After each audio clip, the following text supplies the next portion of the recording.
sepanjang tahun 2024 kita bisa sampaikan bahwa di Sumatera Selatan memang zero attack teroris ya. Tapi ternyata suasana Natal ini kalau kita lihat dalam konteks global, banyak sekali orang Indonesia Muslim memanfaatkan libur Natal dan Tahun Baru ini untuk umroh. negara-negara luar itu sangat iri dengan Indonesia. Irinya apa? Karena Indonesia itu rukun dan damai. Syekhul Azhar, ulama yang paling tinggi di Al-Azhar itu, yang simbol dari ulama dunia, setiap tahun mengucapkan selamat Natal pada Paus. Assalamualaikum warahmatullahi wabarakatuh. Dimanapun Anda berada, saat ini tepatnya di Posumsul TV akan dilakukan bincang santai dengan narasumber.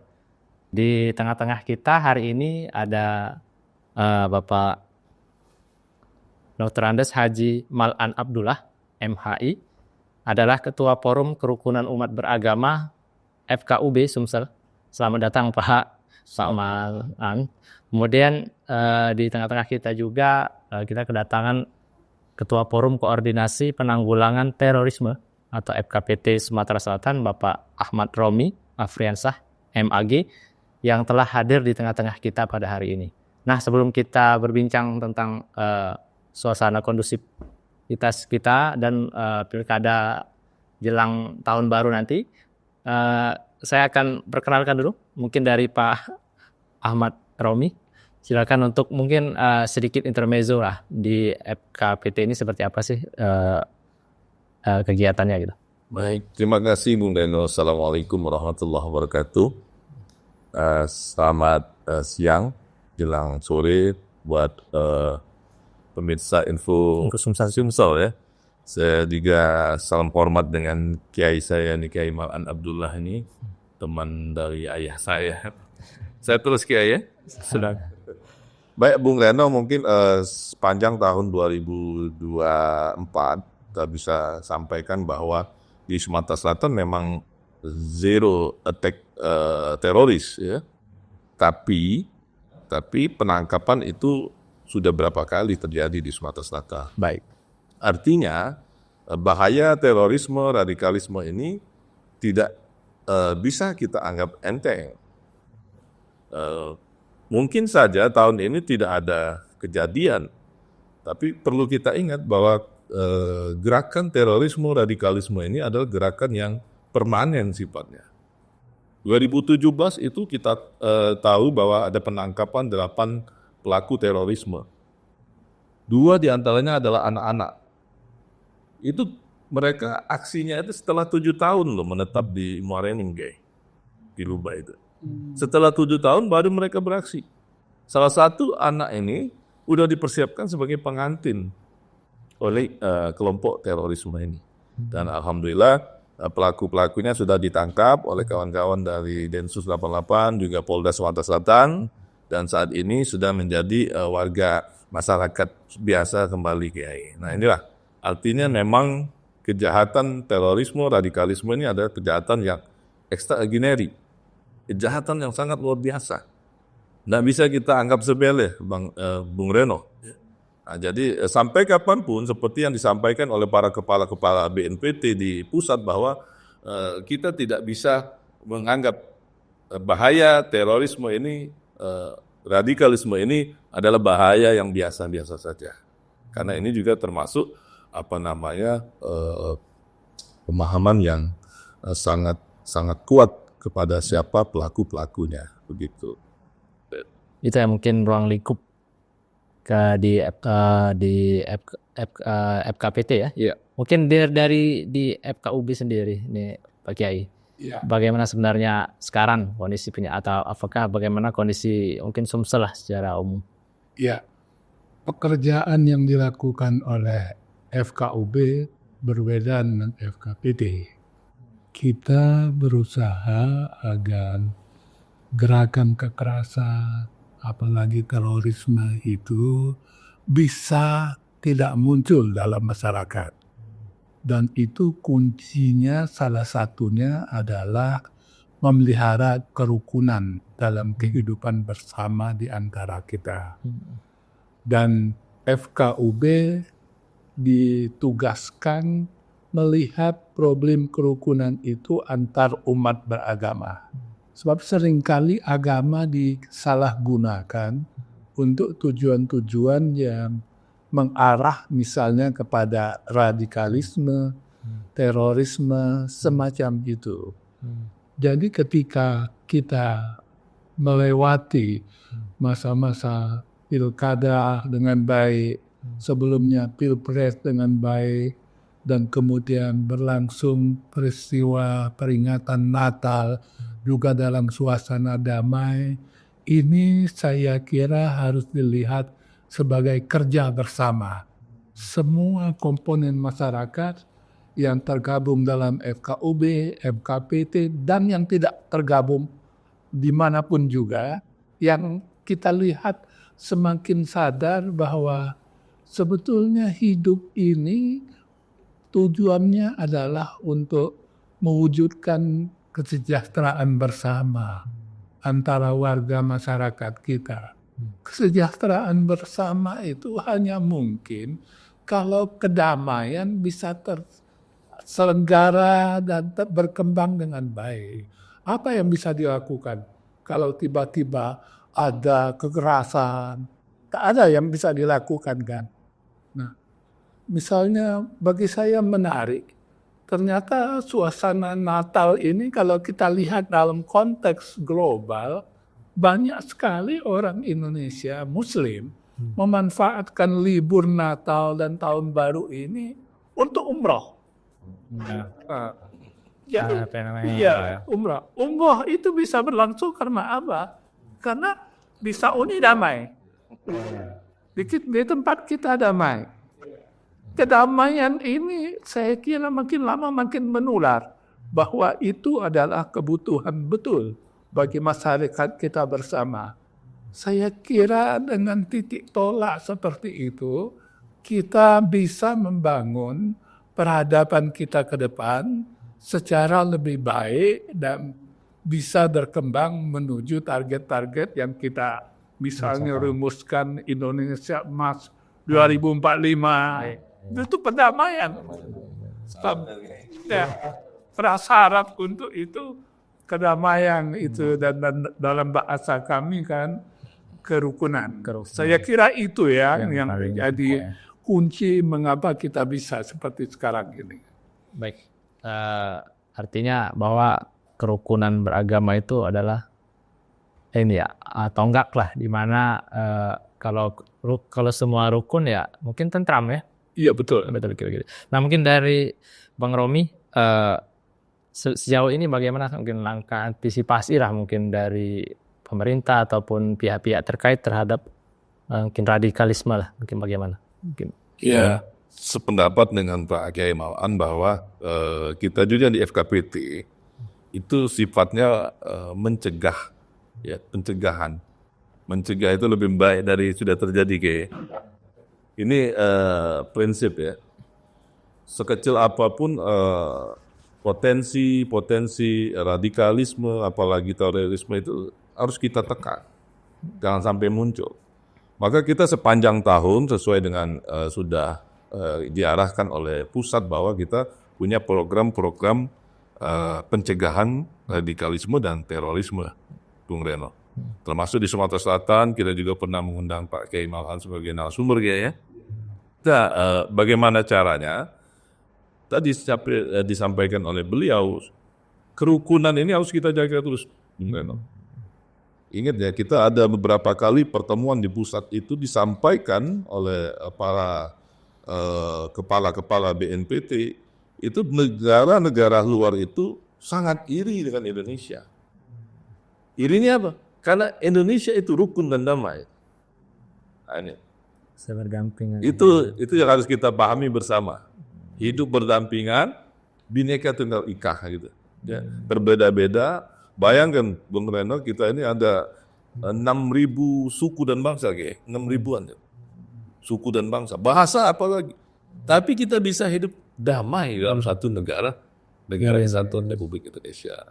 Artinya kita tetap kondusif itu juga terjadi karena kita damai ya Pak ya? Iya, Oke betul. Pak Kiai, kalau bertikai apa-apa pilkada ribut ya, apa-apa ribut itu mungkin ya kecenderungannya tidak damai intinya gitu ya. Mungkin dari begini Pak Kiai, mungkin dari tahun ini kan tahun politik Pak ya. Tahun kita sudah 2024 ini adalah tahun politik di mana gesekan itu pasti ada. Tidak mungkin tidak ada gesekan. Mungkin dari forum kerukunan umat beragama sendiri memandangnya seperti apa nih mungkin tahun politik ini? Iya, kami itu selalu melihat bahwa pilihan sistem politik kita, demokrasi itu adalah pilihan yang cerdas. Karena dengan sistem politik berbasis demokrasi, rakyat itu diberi kesempatan untuk menentukan pilihannya, mengemukakan pendapatnya, tanpa perlu mencari jalur-jalur yang ujung-ujungnya kekerasan. Dan ini kalau kita ikuti kajian misalnya dari Lemhanas, kita itu masih dalam proses yang disebut transisi demokrasi. Dan pemilu ini termasuk pilpres dan pilkada itu adalah bagian dari konsolidasi demokrasi. Jadi ini yang kita ratakan kepada seluruh FKUB di kabupaten kota. Kita jadikanlah pilpres, pilkada, apapun pilihan masing-masing sebagai langkah maju menuju kematangan demokrasi, maturitas demokrasi. Dan menurut kajian dari Lemhanas itu, kematangan berdemokrasi itu akan tercapai setelah kita melewati pemilu yang akan datang. Jadi kira-kira pemilu 34, nah itu kalau jalannya bisa damai, tenang seperti ini, insya Allah demokrasi kita semakin mapan. Kita berharap seperti itu. Harus punya target maju. Jangan biarkan tanpa target. Nah, karena itu Anda juga sebagai orang yang bergerak di bidang Jurnalistik. ini ya, saya kira harus melangkah ke situ. Bagaimana melihat kehidupan kita pada sisi politik ini berbingkai pada kesempatan dan peluang untuk lebih maju dan lebih maju lagi. Saya kira begitu. Oke baik. Bu Romi, kita beralih sedikit nih. Tadi sempat dibahas juga bahwa anak itu bisa jadi pelaku ataupun korban ataupun pihak-pihak yang mungkin dirugikan ya kalau untuk dari sistem radikalisme. Mungkin kaitannya dengan terorisme bagaimana sepertinya untuk kita mencegahlah sebagai orang tua mungkin. Apakah ada hal-hal yang mungkin kita bangun dari rumah atau seperti apa gitu mungkin pendapat? Iya, ini penting sekali Bung Reno ya. Apalagi sekarang zaman gadget ya. Generasi Z ini selalu dicekoki dengan informasi-informasi yang tidak bisa dikatakan baik ya. Maka dari itu kita pun mengamati masalah dunia gadget ini melalui media sosial ini banyak sekali informasi-informasi yang menyesatkan bagi anak-anak.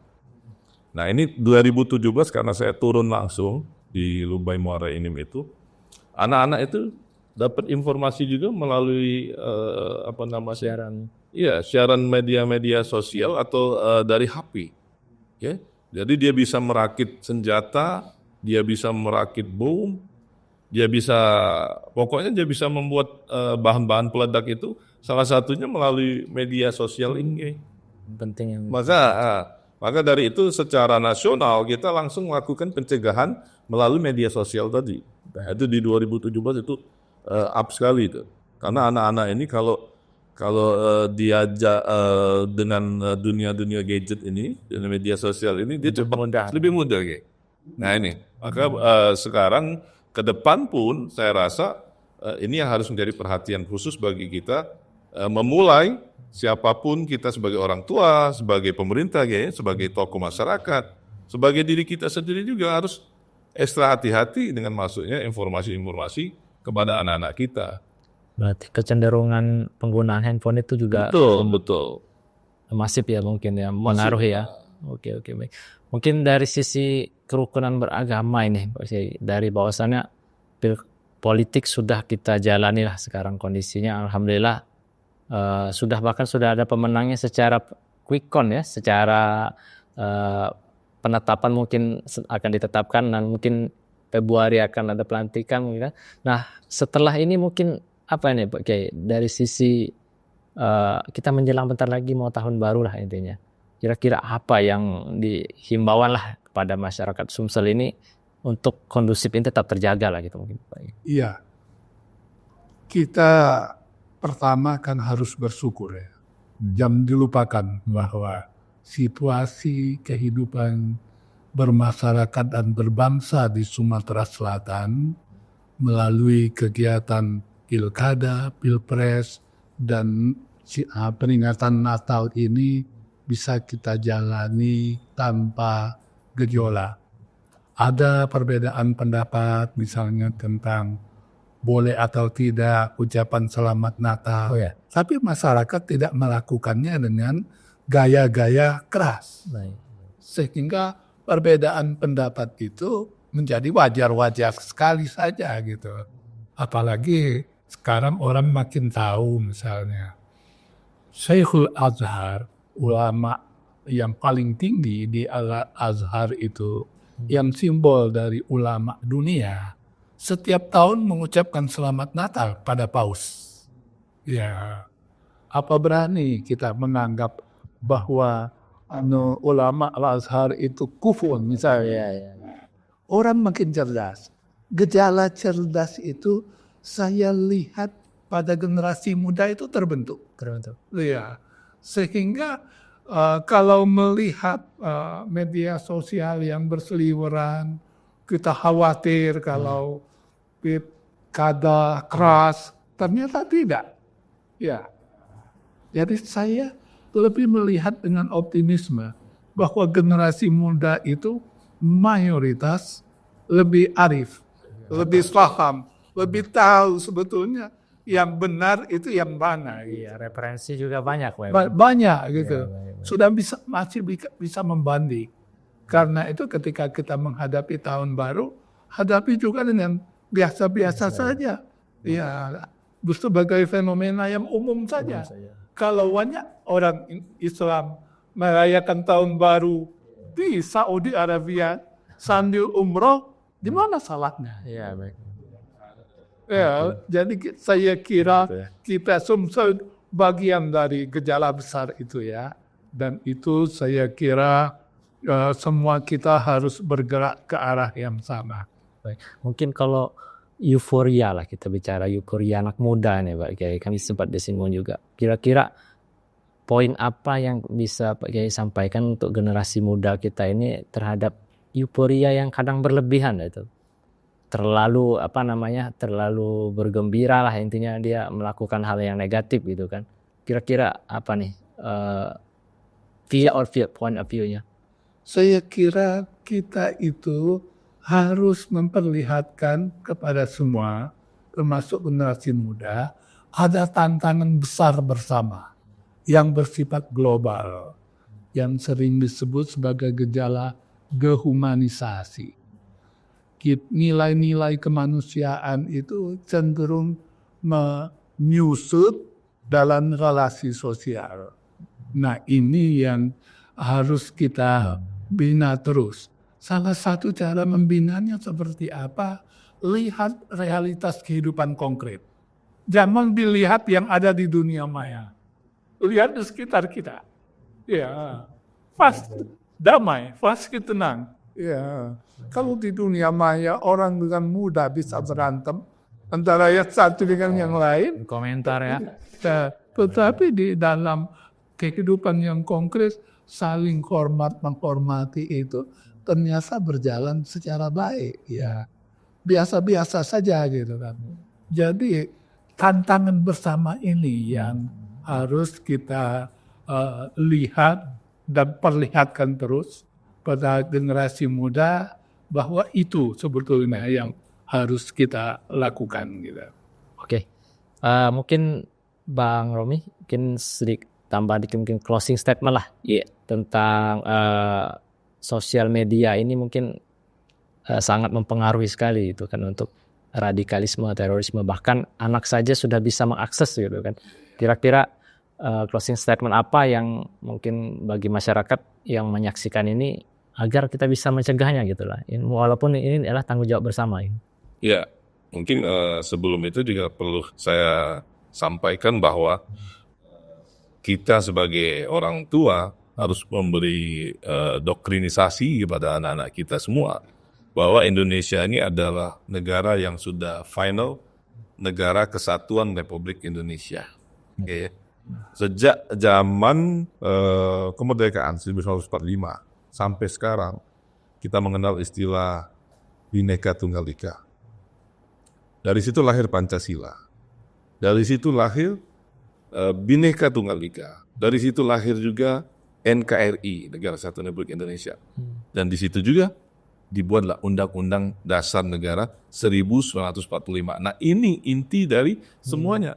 Kalau ini sudah didekolonisasikan kepada seluruh anak-anak bangsa ini, ya, betul ya? Tidak mungkin lagi tersesat. Bahwa sudah final. Kita NKRI, Negara Kesatuan Republik Indonesia, dan bisa lagi. Mungkin karakter kita ini seperti apa yang mungkin harus dibangun dari bina bahkan dari kecil ya mungkin. Karena di Pancasila itu lengkap semua itu. Saling menghargai, ya. Jiwa persatuan, kesatuan, menghargai kalau kita menang, menghargai yang kalah. Yang kalah menghargai yang menang. Tidak ada yang debut begitu. Iya baik. Kalau dari sisi mungkin setelah ini Pak Kiai, bakal ada penetapan mungkin kepala daerah yang bakal punya jabatan baru ataupun penetapan itu mungkin agar kita bisa saling menghargai lah antara pilihan-pilihan ya, berbeda pilihan lah intinya. Terus kaitannya dengan masyarakat mungkin bagaimana sepertinya untuk menghargai lah intinya. Iya. Jadi kita itu harus melihat proses pilkada itu sebagai jalan pilihan terbaik untuk kita di Indonesia. Karena dia berbasis demokrasi yang makin lama makin berjalan baik. Karena itu dalam bingkai besarnya saya selalu mengingatkan bahwa kita ini ingin sistem politik kita ini dari tahap ke tahap makin maju. Demokrasi kita itu makin maju. Nah, pikiran bahwa kita harus makin maju itu harus merata. Termasuk misalnya di lingkungan para agamawan. Ya, saya kadang-kadang melihat bahwa kita perlu menerjemahkan istilah-istilah yang terkait dengan gejala-gejala yang kita butuhkan untuk dipermanenkan seperti zero konflik itu. Pada tingkat lokal kira-kira bahasa yang tepat apa yang kita lakukan? Ya, ternyata di Lahat itu tiba-tiba muncul dari ulama yang paling tua di lingkungan FKUB. Di Deblaga. Deblaga tidak ada kejadian. Kan di Deblaga itu berpahala. Kalau kita guru Belaga pasti berdosa. Kira-kira seperti itu. Jadi simbol-simbol, ajakan-ajakan itu mari kita terjemahkan dalam tradisi lokal kita. Mudah-mudahan semua nanti bisa melihat dengan cara yang sama sehingga Indonesia makin lama makin menuju sasaran yang kita harapkan bersama. Oke. Ya. Ya, mungkin itu saudara sekalian bahwa Info Sumsel TV dimanapun Anda berada, bahwa terorisme, radikalisme itu mungkin akan terjadi tapi bisa dicegah. Intinya dengan cara semua pihak ataupun semua elemen masyarakat mendukung gerakan itu. Mungkin dari penjelasan Pak Kiai tadi, dari FKBT maupun FKUB, bahwasannya kita dukung bersama bahwa langkah konkret yang dilakukan oleh pemerintah dari kepolisian, aparat hukum, dan juga pihak-pihak dalam menjalankan kerukunan beragama ini. Karena tonggak kita, tonggak persatuan negara ini ya kerukunan tadi, ya betul ya.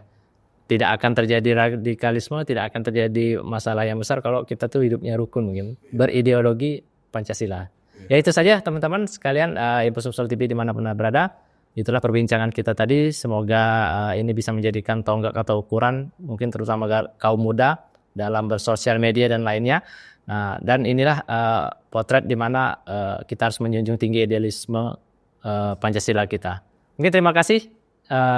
Demikian yang bisa kami sampaikan. Wassalamualaikum warahmatullahi wabarakatuh. Waalaikumsalam warahmatullahi wabarakatuh.